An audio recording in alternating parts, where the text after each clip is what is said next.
Olá, meus amores, olá, minhas amoras, como vocês estão? Espero que vocês estejam bem. Bom, meus amores, eu dei bastante conteúdo de literatura, vocês estão super em dia, pelo contrário, vocês estão até avançados, tá? E como que eu fiz com a revisão de literatura? A revisão de literatura, meus amores, vai até o arcadismo, só, tá? Então vai desde o trovadorismo até o arcadismo. Vamos fazer essa revisão, que eu quero que essa revisão fique curta, com menos de 30 minutos, porque eu vejo que o vídeo longo vocês vão embora. Vamos começar então com a primeira era literária, que é o trovadorismo, tá? O trovadorismo, meus amores, como vocês lembram, ele não acontece no Brasil, tá? O Brasil ainda não tinha sido colonizado na época que o trovadorismo começa a aparecer na Europa. Então a gente só estuda o trovadorismo de Portugal, tá? O trovadorismo foi um movimento que aconteceu em toda a Europa durante a Idade Média, durante o feudalismo, que é a próxima matéria em história, tá? Então vocês vão ver que muita coisa se assemelha. Quando a gente fala de trovadorismo, meus anjos, a gente tem que lembrar de cantigas.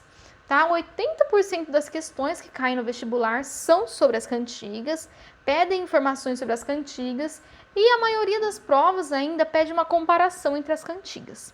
Tá? Então vamos fazer essa comparação entre as cantigas. A primeira cantiga que nós temos é a cantiga de amigo. Minto, a cantiga de amor. Tá? Eu poderia falar como amigo, mas vamos começar com o amor. A cantiga de amor, ela tem uma característica muito marcante, meus amores, que é eu lírico masculino. Então, o homem é o personagem principal da cantiga, é ele que canta a cantiga.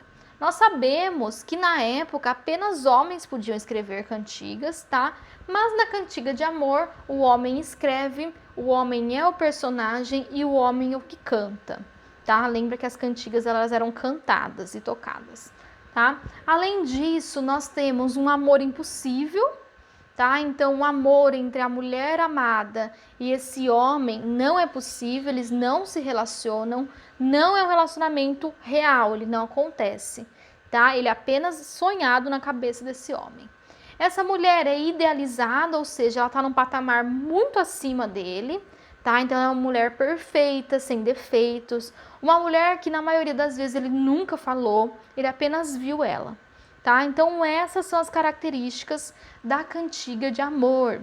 Então a gente sabe que quando a gente pega a cantiga de amor, provavelmente vai falar sobre a relação platônica, tá? Um amor platônico entre um homem e a sua suzerana, a mulher do senhor feudal, uma mulher numa posição política mais alta do que esse homem. Tá? Totalmente ao contrário da cantiga de amor, a gente tem a cantiga de amigo. E a cantiga de amigo tem uma característica que difere ela da cantiga de amor, que é o eu lírico feminino. Então, quem escreve é um homem, porém quem canta, o personagem principal, é a voz de uma mulher. E ao contrário da cantiga de amor, esse relacionamento ele acontece, tá? E na maioria das cantigas, essa mulher está conversando com alguém. Então pode ser uma mãe, uma prima, uma tia, amigas, e ela está contando sobre esse relacionamento. Tudo bem? Sim? Então tem muitos diálogos, a gente vê que tem uma presença de refrão muito forte, tá? Essas são as cantigas líricas. Lírico que fala de sentimento. Ao contrário das cantigas líricas, nós temos as cantigas satíricas. As cantigas satíricas é a ironia, é o humor, tá? Dentro das cantigas satíricas, nós temos a cantiga de escárnio e a cantiga de maldizer. As duas são irônicas, as duas usam palavras de baixo calão, ou seja, palavrões, palavras mais vulgares. As duas vão falar mal das pessoas, as duas vão ironizar. Ai, Marina, beleza. Qual que é a diferença entre as duas, então? Uma fala diretamente da pessoa, a outra fala indiretamente.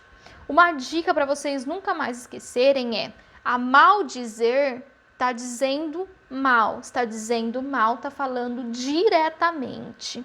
Então, na cantiga de maldizer, vai ter o nome da pessoa que esse trovador está falando mal, tá?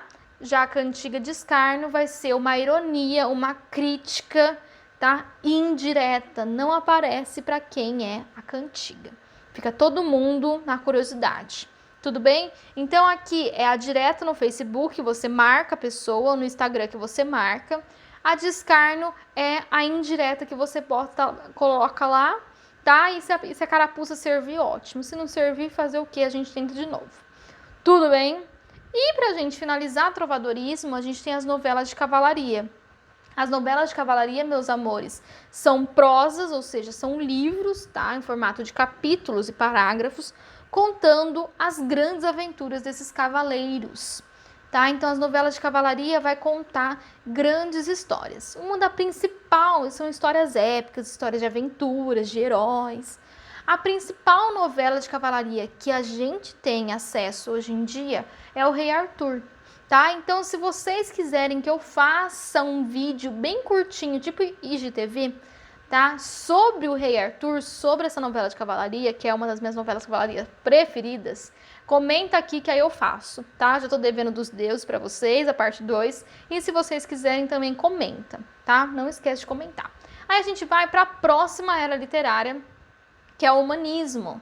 No humanismo a gente tem a restauração de valores clássicos, tá? Então aqueles valores presentes lá na antiguidade clássica, lá no mundo grego, no mundo romano, eles voltam a ser vistos. Ai, Marina, beleza, quais são esses valores? Preparados? Posso falar? Anotando?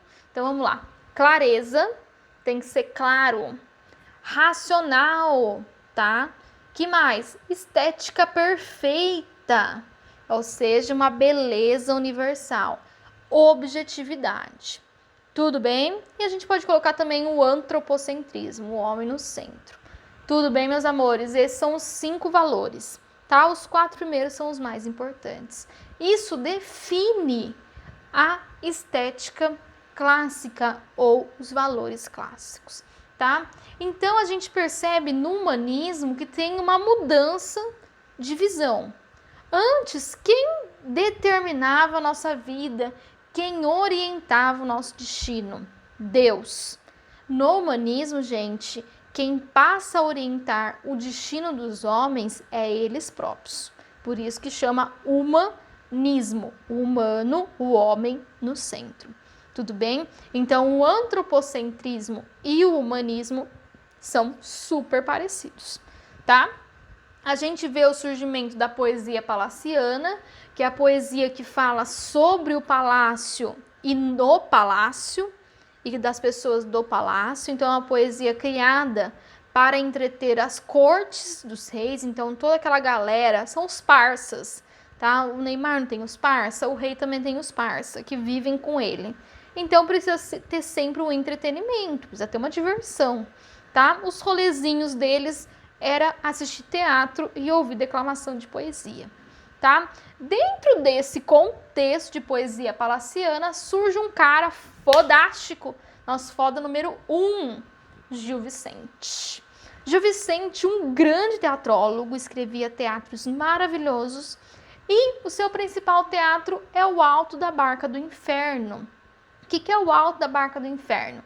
É um teatro que vai mostrar o juízo final. O que é o juízo final? Aquele momento onde você morre e a sua alma vai para tipo um purgatório, vai tipo para um salão de juiz mesmo. E lá você descobre, você vai ser julgado, as suas ações humanas vão ser julgadas e você descobre se você tá tudo ok para ir para o céu ou se não tá ok para ir para o inferno. Tá? Então são vários personagens, tá? Alguns vão para o céu, 5 vão para o céu e o restante vai tudo para o inferno, tá? É uma grande crítica social. Tem uma aula só de Alto da Barca do Inferno, não percam, tá? É só rolar aqui nas playlists. Aí a gente chega na próxima era literária, que é o classicismo, que é muito parecido, tá, com o humanismo. Então a gente também tem a retomada dos valores clássicos, a estética clássica continua, e a gente vê que esse classicismo acontece em um momento muito importante da história do mundo, que é o renascimento, tanto cultural, quanto econômico, quanto político. Então é a era do renascimento, é o fim da Idade Média e o início da Idade Moderna. Tudo bem? A gente vai ver que as ideias que dominam essa era literária são as ideias racionais e antropocêntricas. Então, o homem continua no centro da literatura e a racionalidade também continua no centro. Então, são histórias extremamente racionais, tá? A gente vê o surgimento de um personagem que vai perdurar, vai continuar durante muitos e muitos anos até hoje, que é o surgimento do homem integral, que é aquele homem perfeito que nunca erra, e que hoje a gente conhece também como herói. Então, além de ser perfeito, ele também é herói, ele é corajoso, ele é educado, ele é bonito, tá, gente? O bom e velho príncipe da Disney, tá? Nesse momento também em Portugal surge um sentimento que é o ufanismo, que é o amor exagerado à pátria, tá? Então, o ufanismo é diferente de nacionalismo. O ufanismo é o amor exagerado, a exaltação exagerada, tá? Então, eles vão exaltar exageradamente Portugal, tá? Nesse mesmo contexto, gente, surge a poesia épica, que é a poesia que conta das grandes aventuras desses heróis, tá? E o soneto, que é um formato de escrita, tá? Então, é uma poesia que é dividida em 4 parágrafos. 2 parágrafos têm 3 versos e 2 parágrafos têm 4 versos, 2 tercetos e 2 quartetos. É um formato de poesia, uma forma de se escrever, tá? Os sonetos que ficaram mais famosos do mundo são os sonetos de Camões, nosso foda número 2, onde ele escreve Lusíadas. Tem uma aula só para Lusíadas, uma aula gigante ainda, tá? Que eu dei meu sangue e meu amor para Lusíadas. Ficou muito boa aquela aula, não é por nada não. Tá? Lusíadas conta a história do Vasco da Gama, que sai de Portugal, aqui na pontinha, cruza todo o continente africano, tá? Por mar, faz toda a voltinha e chega até a Índia, tá? Então, esse Vasco da Gama e os Lusíadas, os portugueses, por isso que é luso, tá? Os portugueses são encarados como os grandes heróis de toda Portugal. Tudo bem? Vamos que eu tô ligeira hoje, hein? Aí a gente chega no quinhentismo. Quinhentismo não é era literária. Não podemos esquecer. Quinhentismo é um movimento, tá? Ele acontece aqui no Brasil, logo no início da colonização. E o quinhentismo, meus amores, ele serve para 3 coisas, tá? É basicamente isso o quinhentismo. Primeiro, caráter literário. O que é isso? Literatura de viagem. Portugal precisava conquistar as pessoas e mostrar quanto que o Brasil era maravilhoso, quanto era incrível, era selvagem, era excitante, era animador. Por que ele precisava mostrar essa imagem para os portugueses? Os portugueses quererem virem para cá, gente. Eles precisavam de portugueses aqui no Brasil, então eles criaram como se fosse uma grande história da Disney, onde o Brasil era perfeito, lugar tinindo para morar, tá? Por isso que a gente chama de literatura de viagem, porque conta uma viagem dos primeiros colonizadores e conta com toda a magia Disney, tá, gente? É bem florido e é bem exagerado, exatamente para conquistar essas pessoas, tá? O outro caráter é um caráter documental que começou através da literatura de informação. Os colonizadores que estavam aqui no Brasil, eles precisavam prestar contas para o rei de Portugal. Então, é uma série de documentos que foram escritos e que tem, sim, um caráter literário, porque através dessa documentação a gente consegue ver um pouco de literatura. Então, por exemplo, a primeira carta, que é a carta de Pero Vaz de Caminha, tá? É uma literatura de informação, tá? E a principal e a mais forte e a maior é o caráter catequizante ou a literatura catequética, que são literaturas, são obras criadas para a catequização dos índios, tá? A gente sabia que precisava catequizar esses índios para que o colonizador português conseguisse cumprir a sua função perante a colônia, e para isso eu crio uma série de obras e uma série de literaturas com um caráter catequizante, com um caráter de objetivo de catequizar. Tudo bem? Aí a gente chega no Barroco. Vamos para o Barroco. O Barroco, meus amores, é conhecido como o movimento da Contra-Reforma, tá? O que é contra-reforma, Marina? A gente precisa entender primeiro a reforma, para depois a gente entender a contra-reforma. O que é a reforma? A reforma são as reformas protestantes. O que são reformas protestantes? São o surgimento, tá? O início do protestantismo, das religiões protestantes ao longo da Europa. Tá? Então, na Inglaterra, na Alemanha, na Suíça, começaram a surgir outras religiões e essas religiões começaram a incomodar profundamente a Igreja Católica, obviamente, porque estava perdendo fiel. E se você perde fiel, você perde dinheiro, tá? Então surgiu um movimento para tentar ir contra a reforma. Surge então a contra-reforma. A contra-reforma, meus amores, ela envolveu muitas coisas, tá? Desde a Inquisição até o Barroco, tá? Então o Barroco ele é criado para ser uma peça, para ser uma arma dessa contra-reforma, para tentar impedir o avanço do protestantismo na Europa e nas colônias também, tá? Então a gente vê o que o Barroco tenta fazer. Ele tenta unir o teocentrismo, o homem no centro, com o antropocentrismo, nossa, gente, confunde tudo. Ele tenta unir o teocentrismo, Deus no centro, com o antropocentrismo, o homem no centro. Então ele tenta unir duas ideias opostas numa mesma coisa, tá? Nisso vem os grandes conflitos que cercam, que rondam os homens barrocos, tá? Então a gente vê dentro do barroco, tanto português quanto brasileiro, a retomada das noções do pecado, tá? O medo do corpo, o medo do prazer, tá? O medo de pecar constantemente. Isso é algo muito comum dentro do barroco e dentro da literatura barroca. Além disso, meus amores, a gente vê o dualismo. O que é dualismo? Essas duas ideias de homem no centro, antropocentrismo, e Deus no centro, teocentrismo.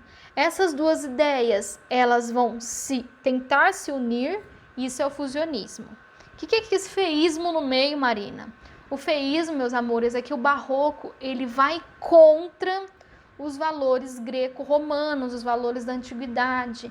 Ele vai contra a estética antiga. Então, ele vai contra a racionalidade, a estética perfeita, a objetividade, a clareza. Ele vai contra tudo isso.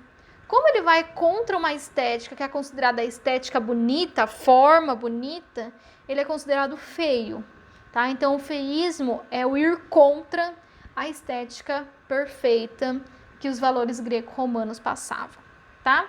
Além disso, a gente tem o conceptismo e o cultismo, que são duas variantes, então são dois movimentos dentro do barroco, tá? O conceptismo, meus amores, é um movimento que você pega conceitos, teorias e você tenta convencer as pessoas através desses conceitos. E o cultismo é o uso das metáforas, das figuras de linguagem, tá? São movimentos dentro do barroco. E um grande nome do barroco é o Padre Antônio Vieira, que é o nosso foda número 3. Por que eu fiz assim? É o nosso foda número 3, tá? O padre escreveu grandes sermões, tá? Ele era um exímio orador, ele falava muito bem, ele convencia as pessoas através da fala. Por isso, tá? Que a gente dá o título de foda número 3 para ele. Tá bom? Aí a gente chega, meus amores, ó, tô rapidona, hein? Tô ligeira. Tô vendo um tempo aqui, ó, tá dando certo. A gente chega no último, que é o arcadismo, que é a era literária mais recente que a gente viu. O arcadismo, gente, ele não tem nada a ver com o barroco, tá? Mudou totalmente. E o arcadismo, a gente vai ver a presença dos famosos pastores urbanos. O que são os pastores urbanos? São os poetas, tá? São literatos, são escritores que desejam a vida no campo. Ah, Marina, beleza, eles desejam a vida no campo, mas eles vão para o campo? Não, gente, eles continuam na cidade. Então, eles escrevem sobre o campo, porém estando na cidade. Por isso que a gente chama eles de pastores urbanos, tá? E o que o arcadismo vai falar? Qual é a característica principal desse arcadismo, desse movimento? Ele vai falar da vida bucólica, desse ambiente bucólico, dessa natureza, tá? Dessa natureza pastoril. Então, fala do campo, tá? É muito importante o campo vai ser o grande cenário das obras Árcades e dos poemas Árcades, tá? A gente vai ver uma liberdade de expressão e uma liberdade sexual que a gente com certeza não viu no Barroco e não viu nas eras literárias, tá? Então eles são mais libertos sexualmente, eles vão falar sobre os seus amores, sobre as suas relações, sobre os seus desejos, sobre as suas vontades, tá? E vão falar isso com muita naturalidade. Porém, a gente sabe que a liberdade sexual deles não se compara com a liberdade sexual que temos hoje, tá? A gente não pode confundir isso, meus amores, tá? Hoje temos um nível de liberdade sexual, de liberdade de expressão sexual muito maior. Mas, para a época, já era um avanço gigantesco, tá? E eles têm como função fazer uma poesia nítida, tá? Todo mundo consegue entender, útil, que sirva para alguma coisa, e racional, tá? Que seja pautado nos valores da razão.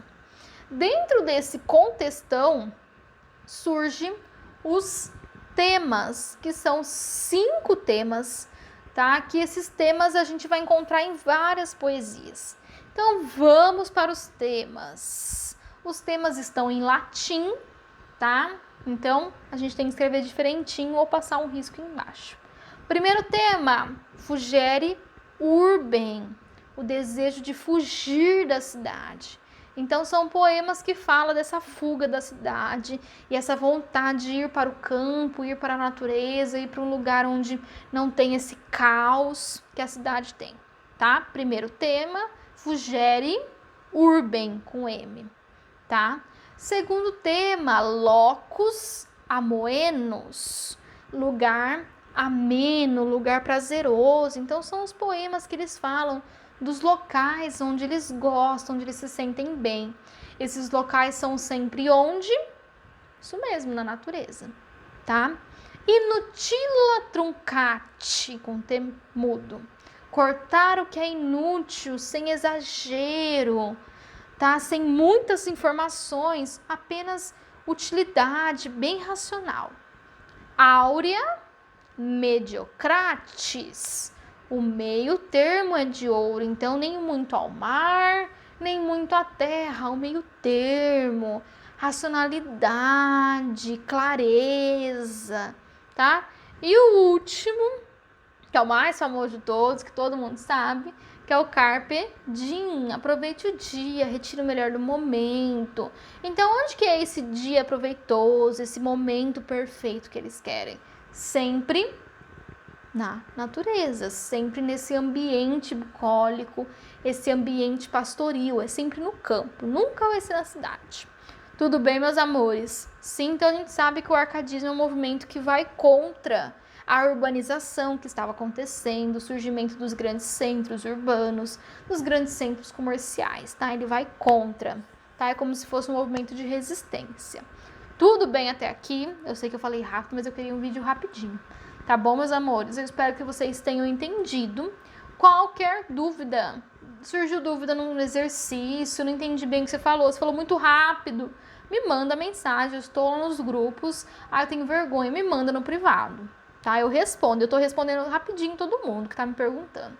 Tá bom, meus amores? Fiquem em casa, tá? Se cuidem, um beijo, até a próxima aula com Romantismo parte 2. Até daqui a pouco, meus amores.